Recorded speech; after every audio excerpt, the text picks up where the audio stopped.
Get Smart Thursdays. My name, you might know by now, is Nasir Sheikh. I joined this semester as an associate professor.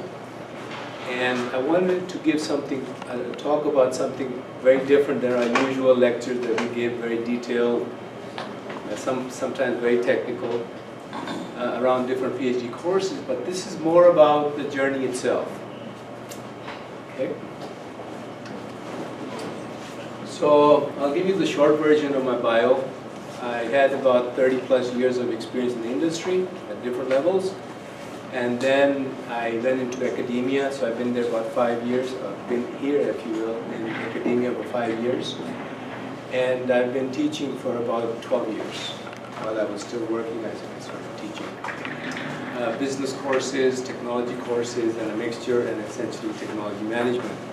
My interest area is innovation management, and I use methodologies such as decision modeling, which is my core research area, and strategic road mapping. That's another area. So you combine those two and apply it towards technology on the innovation side, that's my area. So this idea came to me earlier this year when I was asked to chair the PhD colloquium at a technology management conference called PICMET, so PICMET 17. And of course, we had panelists who would present different aspects of PhD. These are for PhD students from all over the world who attend the conference. And they would be talking about different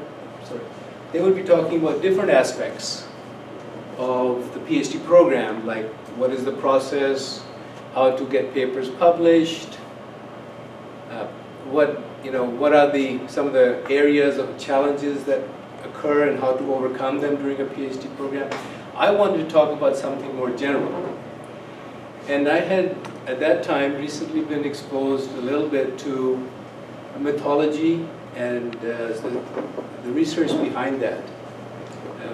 It's by a scientist or a mythologist by the name of Joseph Campbell. And I'll talk about that now. Okay? So that's why I was thinking about, how is this journey for us, for PhD students, and why it's a hero's journey. So it's going to be tailored towards the PhD hero, if you will. Okay. So we start with the premise that a PhD is a hero. Do you like that? Nobody tells you that, right? So let's start with this. And of course the caveat is if I use the term his, it also means her. A hero is gender neutral. And that's only because in the literature they keep using his all the time. That's all. But just think it's anybody out there, any human form is good. Okay, so I mentioned Joseph Campbell, the mythologist. He has been studying mythology and religions, and he found that there were patterns that were very, very similar to all sorts of mythology over the ages. It wasn't just restricted to Greek mythology or Roman mythology, but it applied also to religion. And I like this quote. I'll start with this, so you get a sort of a sense of where he's coming from. The hero's journey always begins with the call. One way or another, a guide must come to say, look, you're in Sleepyland. Wake, come on a trip.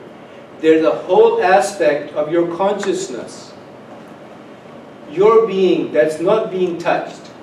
So you're at home here. Well, there's not enough of you there. And so it starts. Okay? So there's a little sense of uneasiness wherever you are, whichever situation. You want to get out of that sense of uneasiness and move on. And this whole program, and I wanted to put this together, was inspired by a series, Joseph Campbell and the Power of Myth, by Bill Moyers. Now, if you're not familiar with Bill Moyers, he's a well-known journalist and a TV anchor, and he actually was responsible for this best-known series. In fact, it's supposed to be the most popular series on public broadcasting services, PBS. It was in 1980s, late 80s that he had this, and it's still the most popular one. So it's about the hero's journey. There's 6 episodes. Now here's the funny thing.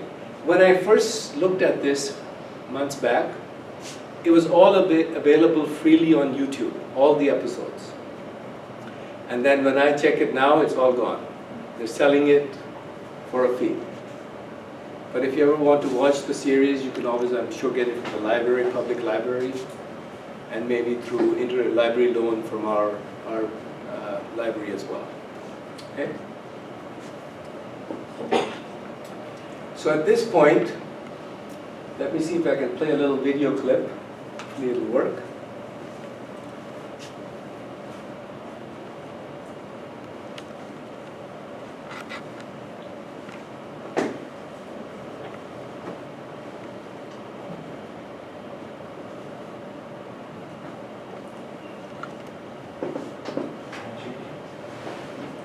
So although the fools, You talked about something called the soul's high adventure. sorry, you can't My see the general video. quality for students is follow your bus. I mean, find where it is and don't be afraid to follow it. Can my bliss be my life? Well, Love or my it will life's be work? your Is it life. my work or my life? Well, if the work that you're doing is the work that the world is a wasteland. People have the notion of saving the world by shifting it around and changing the rules and so forth. No, any world is a living world if it's alive. And the thing is to bring it to life. And the way to bring it to life is to find in your own case where your life is and be alive yourself, it seems to me. That's the power of the teacher, isn't it? To bring vitality to others, to make others see the vitality in them, Well, children. it happens. That's one of the delights of teaching. I mean, when you're not teaching in order to have an easy job, but because you really have something to teach and you love young people and you want to give what you've got found to them. And to see them come alive is the reward of teaching. Unfortunately, you couldn't see the video itself. Somehow it doesn't connect. But at least you got the idea. And you can always go back to this web page and look at the clips of the video series.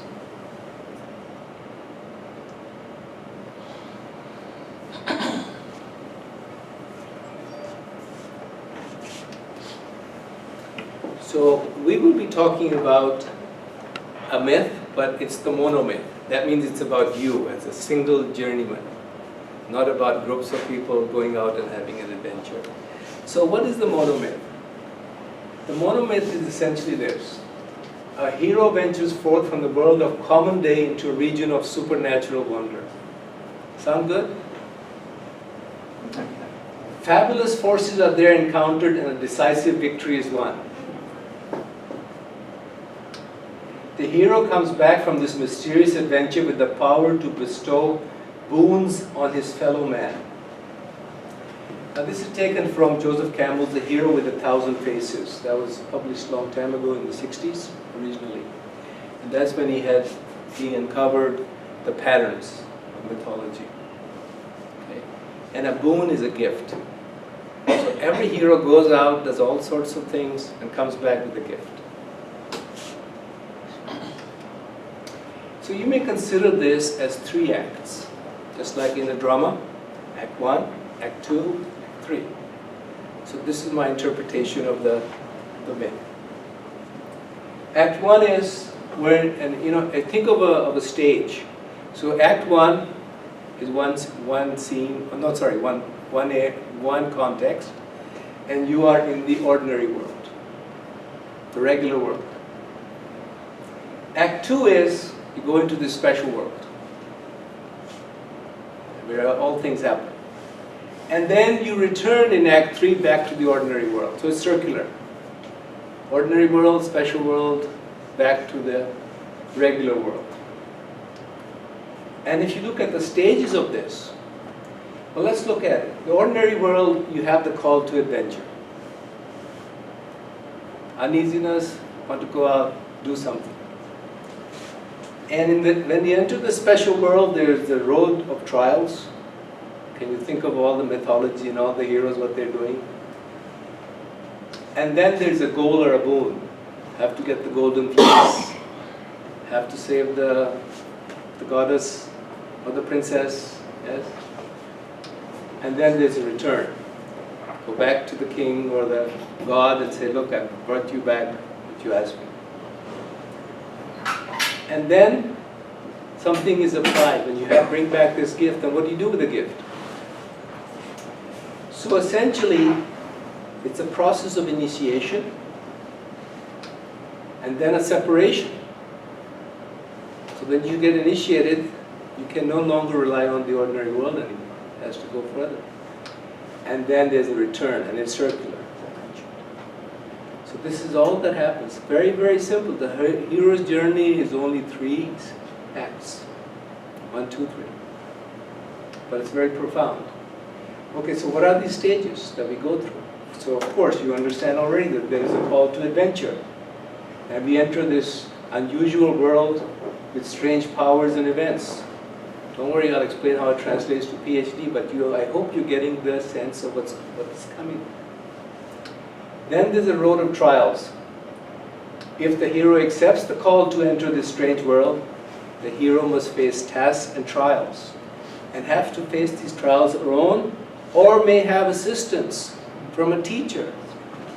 Yes, in Star Wars, Obi-Wan Kenobi is always appearing, right? And what you get gold or boon after this. The hero must survive a severe challenge, and often with help earned along the journey.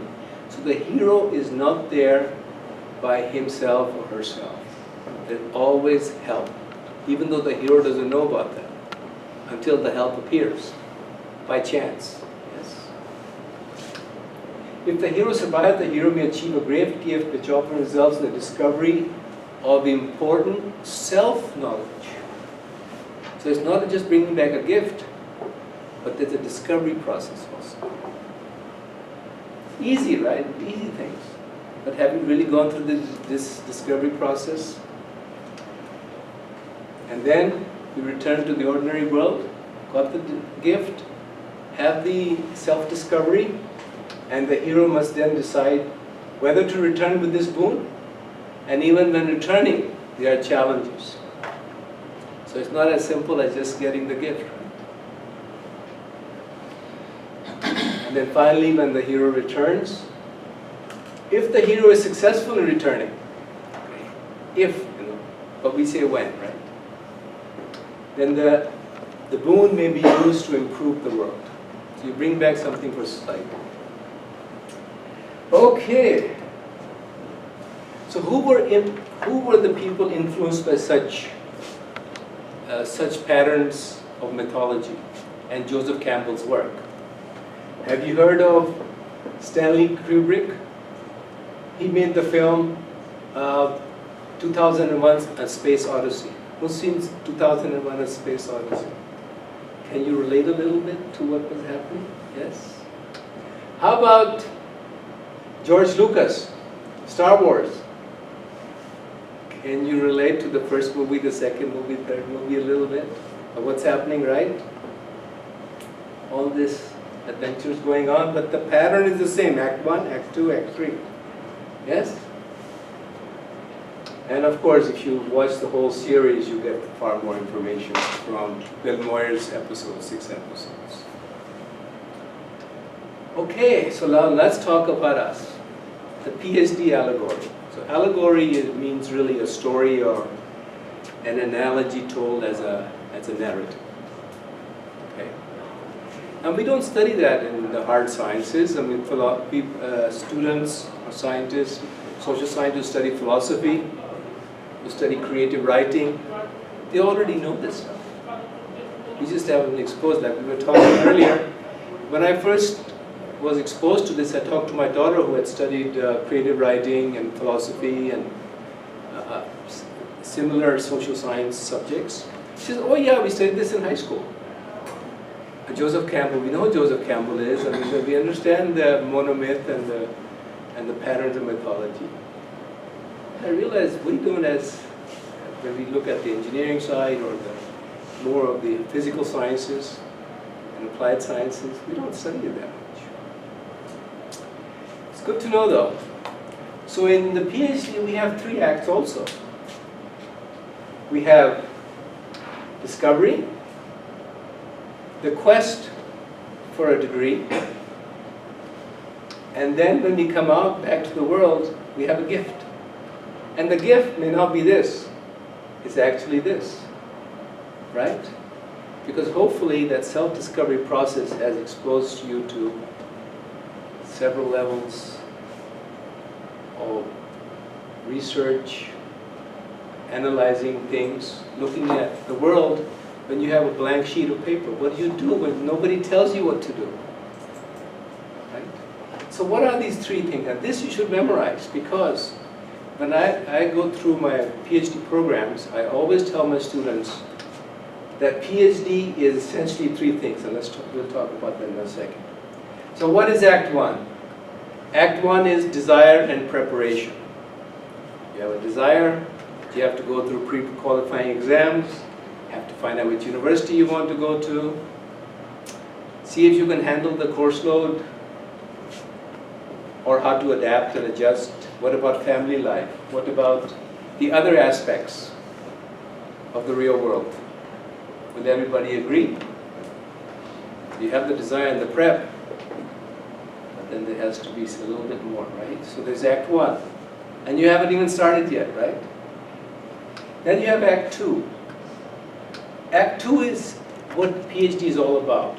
Number 1, novel, rigorous research. And it's not as easy as it sounds, as you know. You have to prove it's novel. That's a tough one. You have to do all these literature reviews and everything, and somehow show that it is truly is. There's a gap, and you're filling that gap. It doesn't have to be a big gap. It can be a small gap. But you have to prove it.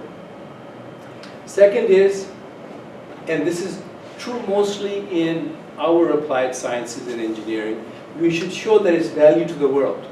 The so what factor, why are you doing this? But why is it important? You have to show that too. It's not enough to show that this is novel. What is the value that you bring? And of course, the third part is the toughest of all. You go through all these programs to show that you are allowed to do this. You can prove that you can do it. Not somebody else, not your professor, not your advisor, not the committee, but you have to be able to do it. So that's why this is the monomyth. You're alone in this. And I think all of you know about all the requirements, right? So PhD is essentially 3 things: novel research, value to the world, and proving you can do it. So this you must remember for the rest of your PhD career. And maybe good to remember for when you have your PhD students. Because they will be asking lots of questions and have lots of hesitations and confusions, and you have to bring them back to focus. And this is what it is. And then lastly, something strange happens. Actually, when you come back, create a following. Some of us are professors here. Do you get a sense? Something has happened by itself. Yes. Okay? So that's actually the 3 acts in PhD program. Okay. Now you may say, well, this is all nice, but I've got to go and write my paper, and I've got to submit this and all this, so on and so forth. Okay, so that's why you have to understand. You have to understand this and absorb it and accept it. But then what you do is, you keep this presentation and you revisit it 5 years after you've completed your PhD. Okay? You will then understand your hero's journey. You may not understand it today. And it took me about 5 years to understand this. I didn't understand it, even though I have a lot of industry experience and have traveled all over the world and worked all over the world. But it takes time to absorb this. And the reason it takes a while is the last part about you create a following. We don't realize we create a following until we have one. So as I was originally with Stony Brook University in Korea, so I had PhD students, graduated one, I had 4 other students. And then as I had to leave, that was when I started to realize that I had a following. And I'm sure it will be true for all of you. That's our journey. So I have some, I wouldn't say words of wisdom, but parting words. First is, what is a PhD? Okay, I've already told you there's 3 things. But how do you accomplish those 3 things? It is research, but writing part is even more important. How do you translate your thoughts, your results into something that's scholarly writing that can be published? As we've all discovered, it's non-trivial, very non-trivial. Causes a lot of heartaches. So keep that in mind. In fact, when I had students and English was their second language, I would tell them, before you start your research, find a buddy whose English is perfect and is scholarly writing, so they can help you, because they will need to understand your subject matter. You cannot just go to someone to edit your work. So that's equally important. Okay, that's one. Second is, and I think most of you already understand this, that you have to treat it as a project with timelines and deliverables. And it's okay. Project is not perfect, things can shift, life happens in between, that's okay. But maintain your project plan. Because the moment you lose this, you will start to see suddenly months have gone by, 6 and 9 months have gone by, and you say, what happened? Right? At least this will keep you on some level of discipline for your time, because this is very important. So no matter whether you have training in project planning or not, learn it. It's very simple. Draw a Gantt chart or just put dates in there. Say, I should achieve this, this, this, and it's okay if it slips back and forth. Because here's something about the subconscious. If the subconscious has gaps in it, it's not comfortable. It tries to fix the gaps. So let's say you're supposed to be here, but you're already delayed and you have this gap of lost time. Your subconscious at night will be working away and telling you, you've got to fill up the gap and catch up. It's amazing how the subconscious works. If you don't have any plan is good. Right? Okay, and then there's one other question.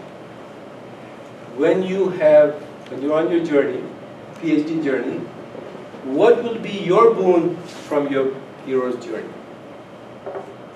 Any ideas? I've already given you a hint, but that's just general, right? What do you think could be? That's where you're supposed to speak and say, yes, I think I have this idea or not. What could it be? No idea? No? Contribution to society. Okay, that's a noble thought. What does it mean, contribution to society? Something you will be doing for the betterment of the world. Yes, and what does that mean? Are you going to dig ditches to improve the world? Are you going to climb a mountain to improve the world? Are you going to catch a few people and put them in jail to improve the world? What does it mean to improve the world? I guess in this case, at least for PhD and with my short-sightedness, it's going to be some form of knowledge where you're filling an existing knowledge gap. What that knowledge is in specifics is going to be different for each and every one of us. That's very good. Now my question was, so what knowledge gap are you filling? Well, that's going to be a function of what my dissertation topic, my dissertation questions are, which is what I'm Still trying to figure out? And it'll fall into place. You may not have the answers today. That's what I mean. I've heard that several times. And it's very difficult to deal with abstract notions. That's why sort of I didn't mean to press you No. because you answered. It's difficult to save the world. Sorry? Can I add something? Where does this fit? Let me ask you this. When I was doing my PhD, I thought that by the end, I'm going to be the expert. And when I finished, I realized how much I do not know. Yes. And it's been 20 years, and I still don't know. And it's a continuous learning process for me, That's aside right. from the contribution. So I don't feel like there's a finality. I see. Okay, that's a good point. There is no finality. However, I would like to stress something. And this is what I tell my PhD students. When you finish your PhD, you are the world's greatest expert in that subject. Your advisor doesn't know this better than you do. No one in the entire world knows this better than you do. Did you know that? About exactly that. Exactly Right. that.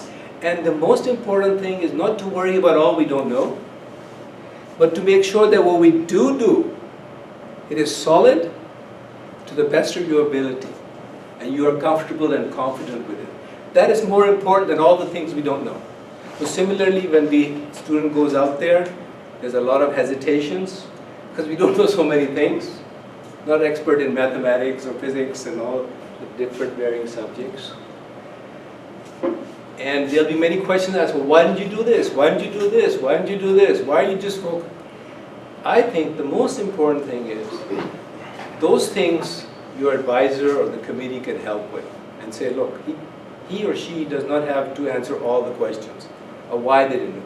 But does this make sense? Is this providing whatever the subject, the topic has been, and the results of this effort? Is this a solid contribution? Was it done in a rigorous fashion? Did we go through the process of literature review and finding the gaps, evaluating methodologies, and selecting one? It doesn't have to be perfect methodology, and there are competing methodologies, but the one, this is plausible. That we can say, yes, reasonable methodology to apply.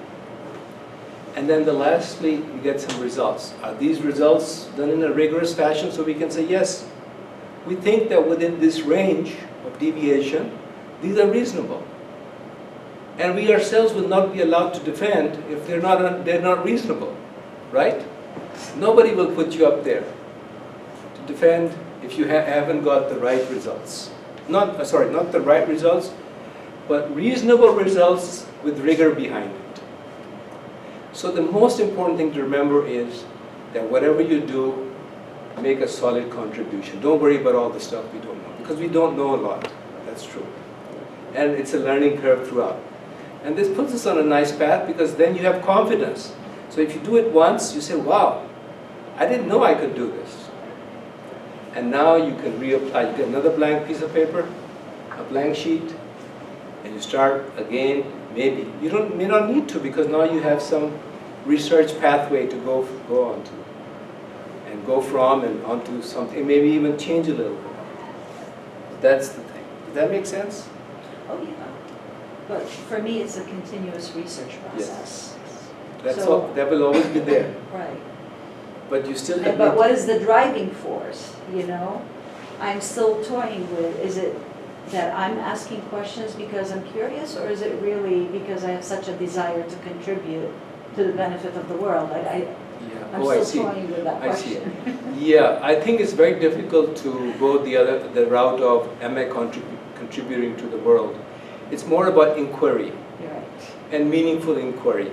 But this is what I meant is that following happens by itself. You don't really go and say, okay, I'm the leader, everybody has to follow me. It doesn't happen like that. It's that because of your inquiry, some developments happen.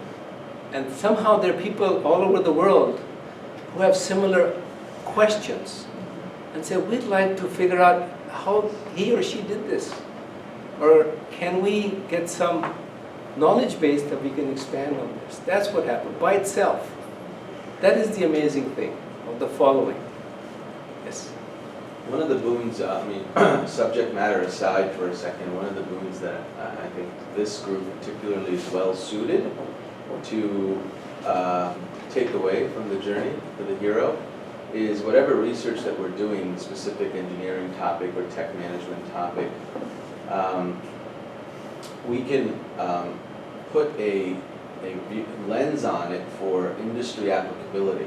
Many of us are industry folks that have come in this program, and one of the things that I found in my specific area, and actually was a key motivator, was that there's so much research being done in academia on this, but very little actually translates Yes. outside. And so how can we come up with a model and a framework? And I think we can all, like, I know a little bit about everybody's topic, not a lot, but we can all put a chapter or two or something that actually gives that gift back to industry that is longing for it, and maybe we'll see some future investments from industry as a result, and say, hey, this is pretty good, if we work together at that aspect. So that's a huge thing that I'm really favoring in this, and hopefully, that'll be my gift.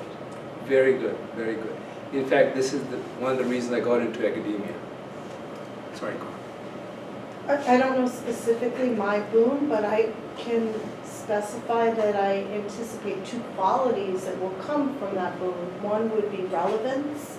If it's not relevant, whatever that gap is that I find to fill, then the value would be diminished. So the more relevant it is to whatever breadth and depth of an audience, the more value. And then some element of sustainability. I may only fill part of the gap, but if I'm setting up others to come after me to fill the rest of the gap, then that's a service that I've provided as well. Very good. Oh, sorry. You're following also, yes. That's sustainability, yes. So I got another one about the process.